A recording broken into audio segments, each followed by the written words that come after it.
Hello friends, కొత్తిమీర rice ఎలా చేయాలో చూపిస్తాను ఫ్రెండ్స్. పొయ్యి మీద బాండీ పెట్టి కొంచెం తగినంత వరకు ఆయిల్ వేసుకొని అందులో తాలింపు దినుసులు, ఉల్లిపాయలు, పచ్చిమిరపకాయలు, కరివేపాకు వేసి అవన్నీ బాగా వేయించాలి ఫ్రెండ్స్.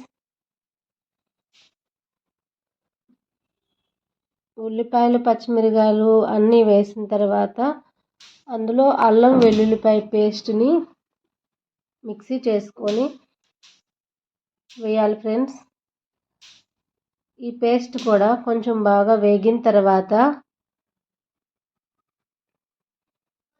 ముందుగా కడిగి పెట్టుకొని మిక్సీ పట్టుకున్న కొత్తిమీరను ఈ విధంగా వేసి కలుపుకోవాలి ఫ్రెండ్స్. ఆ తర్వాత ఒక హాఫ్ కప్పు వరకు పెరుగు తీసుకోవాలి ఫ్రెండ్స్. పెరుగు కూడా చక్కగా ఉడికిన తర్వాత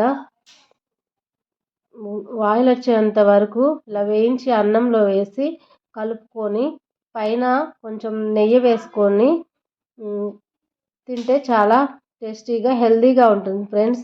అంతే ఫ్రెండ్స్, కొత్తిమీర రైస్ రెడీ అయిపోయింది. Please subscribe and share, like friends. Thank you friends.